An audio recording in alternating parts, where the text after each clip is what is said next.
तो इसी बीच कांवड़ के लिए पहचान, इस पर सियासी संग्राम मचा हुआ है और इसी पर हम बहस कर रहे हैं। अलग अलग प्रतिक्रियाएं सामने आ रही है। पॉलिटिकल पार्टीज इस पर राजनीति कर रही है, सियासी संग्राम मचा हुआ है। चाहे उत्तर प्रदेश की स्टेट पार्टीज हो या फिर केंद्र में रही विपक्ष हो, हर कोई अपनी अपनी प्रतिक्रिया देते हुए नजर आ रहा है। लेकिन आपको यहाँ ये जानकारी दे दें कि ये पहला ऐसा वाकया नहीं है जब इस तरह का कोई कानून से कोई एडवाइजरी जारी की गई है। ये पिछले साल भी हुआ था जिसको लोगों ने फॉलो किया था। विनय सिंह जी हमारे साथ समाजवादी पार्टी से जुड़े हुए हैं, आलोक वत्स हैं पॉलिटिकल एनालिस्ट, साथ ही सैयद जवाद जी भी हमारे साथ जुड़े हुए हैं। ठीक है, मैं आती हूँ मैं आप सबके पास आती हूँ। बताइए, हाँ विनय जी बताइए, बोलिए। देखिए, एडवाइजरी जो जारी की गई है, ऐसी एडवाइजरी जारी की जाती कि वास्तव में जो कांवड़ हमारे जो यात्री हैं उनके लिए लाभदायक होता। पिछली बार कांवड़ यात्रा के समय 5 से 6 लोगों की अकस्मात एक्सीडेंट में मृत्यु हो जाती है, लेकिन माननीय मुख्यमंत्री वहां तक नहीं जाते हैं, उनकी कोई भी उनकी सहायता नहीं की जाती। तब समाजवादी पार्टी के राष्ट्रीय अध्यक्ष माननीय अखिलेश यादव जी उनके घर जाते हैं, उनके माँ बाप को आर्थिक सहायता देते हैं। ये होती है कांवड़ यात्रियों के लिए जो अपना डिवोशन होता है, ये होता है। इस तरह की बातें करके केवल बांट लेना, कि केवल जो है सियासी जो है चीजें दिखाना, ये नहीं होता है। ये केवल डर और भय है भारतीय जनता पार्टी का, और कुछ नहीं। ठीक है, ये समाजवादी पार्टी की तरफ से कह रहा है कि भारतीय जनता पार्टी डरी हुई है, भारतीय जनता पार्टी को भय है, भारतीय जनता पार्टी को इसका नतीजा भी उपचुनाव में देखने को मिलेगा। लेकिन आलोक वत्स जी एक बात बताइएगा, पिछले साल मुजफ्फरनगर में जो कुछ हुआ था वो आपके सामने, वो मेरे सामने है, और उसी को देखते हुए ताकि लॉ एंड ऑर्डर की स्थिति मेंटेन रहे, अगर कोई एडवाइजरी जारी की जाती है, क्योंकि ऐसी घटना पिछले साल घटी है। कांवड़िए वापस आ रहे थे यात्रा करके और वो एक ढाबे पर बैठे रहते हैं, जिनको उनको नहीं पता रहता है वो ढाबा किसका होता है। उसके बाद रोष की स्थिति पैदा होती है। ताकि वैसी स्थिति ना पैदा हो, प्रशासन ने ये कदम उठाया है। आलोक जी, बिल्कुल आपका कहना सही है कंचन जी। अगर वहां नाम प्रदर्शित है तो किसी को कोई परेशानी नहीं है। अगर कोई आदमी इसमें कोई पलीता भी लगाना चाहेगा तो वो सफल नहीं होगा, क्योंकि मुझे मालूम है कि मैं जिस दुकान पे जा रहा हूं उसका मालिक कौन है, और मैं अपनी भावना को आहत नहीं होने दूंगा। तो इसमें क्या परेशानी है? इससे तो सौहार्दपूर्ण वातावरण पैदा हो रहा है, तो इसमें लोगों को कहां से रोष और बलवा और आलोक जी, जाति भेद लिंग लड़ाई कहां से? रंग और नाम भारतीय जनता पार्टी को सर मानी चाहिए। नाम प्रदर्शित पहले से आज आवश्यकता क्या है? बिल्कुल नहीं आनी चाहिए। आप गलत कह रहे हैं, आप गलत कह रहे हैं, आप गलत कह रहे हैं। आप इसको बेरोजगारी से जोड़ने का कोई मतलब नहीं है। कम से कम भारतीय जनता इसको उससे इसके जोड़ने का कोई मतलब नहीं है। रंग की राजनीति, देखिए की राजनीति, आप टोपी पहन के बिरयानी खाते रहिए और वो राजनीति नहीं है। आप गलत कह रहे हैं। आप टोपी पहन के बिरयानी का पार्टी देते रहिए, उसी में आप खुश रहिए। 100 में 9 आतंकवादी मुस्लिम समुदाय से आते हैं। आप गलत कह रहे हैं, आप गलत कह रहे हैं। अरे जनता पहचान चुकी है। अब की बार केदारनाथ भी हारेंगे, ये मेरा दावा है। उत्तर प्रदेश उपचुनाव तो हारेंगे ही, कोई बात नहीं है। केदारनाथ की सीट भी हारेंगे। हम भगवान आपके विकृत चेहरे को, आपकी विकृत मानसिकता को ईश्वर भी देख रहा है कि हमारे लोगों को, जो हमारे बच्चे हैं, उनको कैसे बांट करके उनके साथ अन्याय किया जा रहा है। यह भगवान भी देख रहा है, ऊपर वाला भी देख रहा है। इसकी सजा भारतीय जनता पार्टी को चुनाव में मिलेगी, और अभी मिली है, ऐसा नहीं है। आपको पता है अयोध्या क्यों हारे, आपको पता है रामेश्वरम क्यों हारे, आपको पता है चित्रकूट क्यों हारे, आपको पता है मोक्षधाम प्रयागराज क्यों हारे, आपको पता है रामटेक क्यों हारे। अब तो शर्म करो महाराज। विनय सिंह जी, आपको पता है केंद्र में उनकी सरकार क्यों बनी है तीसरी बार?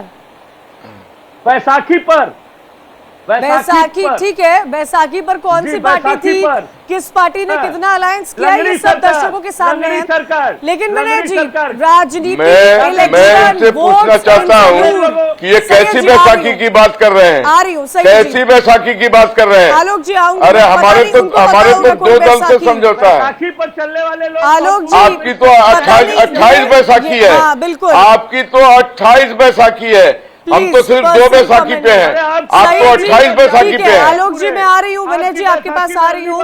सैयद जी आपका रिएक्शन मैं जानना चाहूंगी। नहीं Vinay ji please, no politics over voters. Syed ji एक बात बताइए। नहीं ठीक है विनय जी, मैं आऊंगी प्लीज सर, एक एक करके। व्यूअर्स का टाइम बहुत इंपॉर्टेंट होता है, सबकी वो बात नहीं सुन पाते हैं। अगर आप बीच में हर वक्ता के बीच में आप इस तरह इंटरवीन करेंगे, मैं आपके पास आऊंगी। सुनिए सैयद जी, आप बताइए कि इस वक्त जो माहौल बना हुआ है, पिछले साल जो स्थिति हुई थी सैयद जी, पिछले साल का आपने देखा होगा मुजफ्फरनगर में क्या कुछ हुआ था, उसको देखते हुए एक एडवाइजरी जारी की जाती है। क्या जो कुछ पिछले साल की स्थिति हमने देखी थी, क्या अगर उस पर प्रशासन की तरफ से इस पर जोर दिया जाता है, नाम लोग तो ये कह रहे हैं व्हाट्स इन अ नेम, तो नाम को लेकर आज क्यों राजनीति कर रही है? क्या हम अपना नाम हमारी पहचान होती है, हम किसी से सबसे पहले मुलाकात करते हैं तो उसका नाम लेते हैं। हमारा नाम है भारत। हम सबका नाम है भारत। बताइए, सिर्फ आप ही का नहीं, हमारा भी, हम सभी भारत के हिस्से हैं।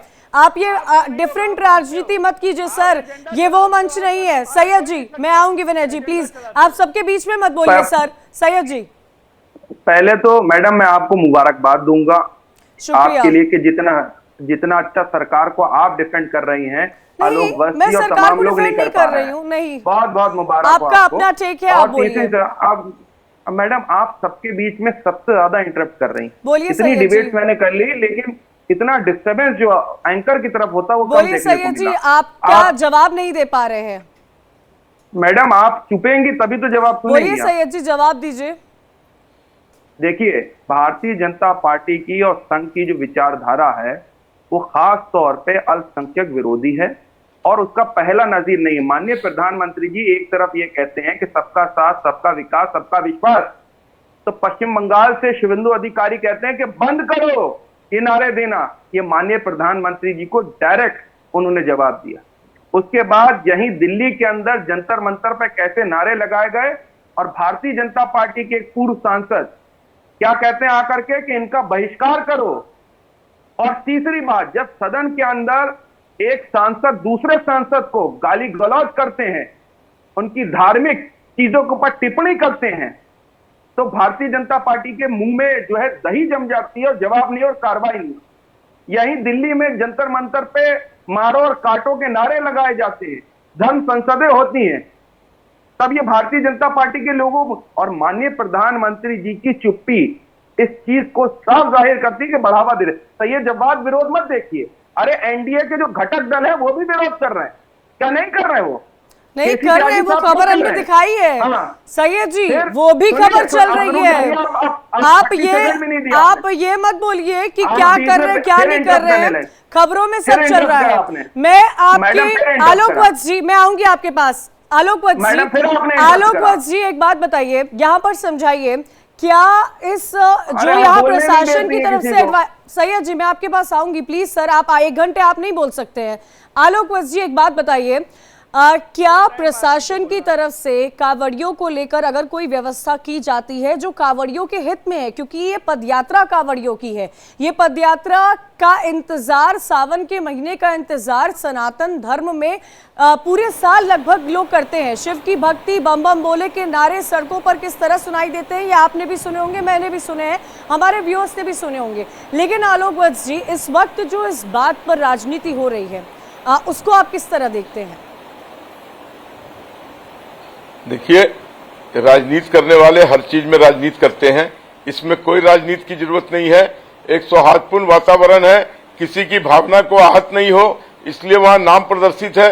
अब आपको उसमें स्वेच्छा है कि आप उसमें, मैं पूछना चाहता हूं इन लोगों से जो इतनी बातें कर रहे हैं, अगर किसी मुसलमान को शक होगा कि ये हलाल का मीट नहीं है तो कतई नहीं खरीदेगा। कितनी भी जोर लगा लें। और यहां पर हिंदुओं के साथ सहिष्णुता की बात की जा रही है। हमने क्या कहा है कि कुछ ऐसे लोग हैं जो मुस्लिम थे, जिन्होंने हिंदू के नाम पे ढाबा खोल लिया और अपनी भावना को आहत किया है। आप उनके नाम प्रदर्शित कर दीजिए, हमको कोई तकलीफ नहीं है। हम अपना बाबा की नगरी में जा रहे हैं, अपना जो लोग केक खाते हैं, बहुत से लोग अपनी भावना को, बहुत से लोग अंडा नहीं खाते हैं। अच्छा बताइए, अंडा किस चीज में आ रहा है आजकल? वेज में आ रहा है। लोग कितने लोग अंडा खाते हैं? देखिए, आप खाते हैं अंडा? नहीं खाते हैं? देखिए ये बहुत डिबेटेबल सब्जेक्ट है कि अंडा, अरे मैं आपसे देखिए वन माइंड मीट, नहीं one mind meat other mind poison. जिसके लिए मीट सुपाच्य है, उसके लिए वो नहीं, ये डिबेटेबल सब्जेक्ट है। आप क्या कहना चाह रहे हैं कि जो कांवड़ यात्रा में जाए वो अंडा खाने लगे? नहीं, आप मामला को भड़काने की कोशिश कर रहे हैं जब्बार भाई, आप मामला को भड़काने की कोशिश कर रहे हैं। नहीं, आप भावना को, आप ये कह के कि अंडा वेजिटेरियन है, नहीं, अंडा वेजिटेरियन है, ये सब बातें अभी नहीं होनी चाहिए। ये सब बातें अभी नहीं होनी चाहिए। इस सब मामला से मामला भड़क सकता है। नहीं, हमारे लिए संविधान सर्वोपरि है। लेकिन ऐसी बातें कह के आप भावना को भड़काइए मत। नहीं, हम भड़का नहीं रहे। अरे संविधान का इससे क्या लेना देना है? इससे संविधान को क्या हो रहा है? नहीं, इसमें संविधान कहाँ टूट रहा है? क्या संविधान का हाथ हो रहा है? क्या संविधान की धज्जियां उड़ाई जा रही है? इसी बीच आप सभी हमारे साथ बने रहेगा। उत्तर प्रदेश के मुख्यमंत्री योगी आदित्यनाथ इस वक्त संबोधन कर रहे हैं, सीधा लिए चलते हैं आप। बहनों और भाइयों, मैं सबसे पहले वृक्षारोपण महाअभियान के इस क्रम में एक पेड़ मां के नाम इस पावन आयोजन के शुभारंभ के अवसर पर मैं आप सबका हृदय से अभिनंदन करता हूं, आपका स्वागत करता हूं। हम सब जानते हैं आदरणीय प्रधानमंत्री जी ने 5 जून को विश्व पर्यावरण दिवस के अवसर पर पूरे देशवासियों से एक पेड़ मां के नाम लगाने का आह्वान किया था। इसके पीछे की भावना भी यही थी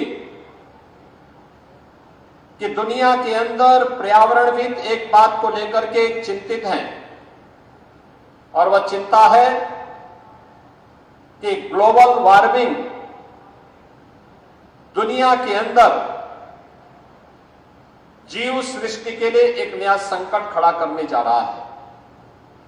इस नए संकट से उभरने के लिए, क्योंकि संकट कहीं और से नहीं, मनुष्य के स्वार्थ ने ही प्रदान किया है, इसलिए इसको नियंत्रित करने की जिम्मेदारी भी मनुष्य के ऊपर ही होनी चाहिए। और इस दृष्टि से दुनिया के सबसे बड़े लोकतंत्र के संवैधानिक मुखिया के रूप में प्रधानमंत्री मोदी जी का यह आह्वान हर भारतवासी के लिए यह एक मंत्र बनना चाहिए। इस अभिलाषा से हम लोगों ने प्रदेश में इस पवित्र अभियान को अपने हाथों में लिया, और मुझे प्रसन्नता है कहने में कि 5 जून के बाद से लगातार प्रदेश में वृक्षारोपण महाअभियान के साथ एक पेड़ मां के नाम लगाने का यह गौरव उत्तर प्रदेश के लगभग हर परिवार को प्राप्त होने जा रहा है।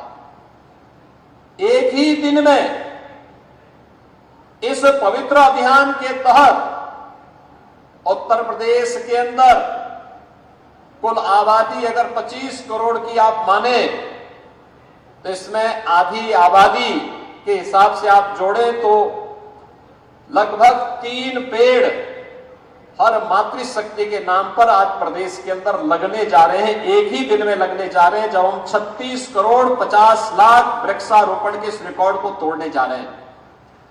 और मैं अब तक के आंकड़े आपको बता रहा हूं कि अब तक लगभग 12 करोड़ वृक्षारोपण के कार्यक्रम को हम संपन्न कर चुके। आज के दिन पे सुबह से जो कार्यक्रम प्रारंभ हुआ है, 12 करोड़ पेड़ अब तक हर जगह रोपे जा चुके हैं। एक पेड़ मां के नाम,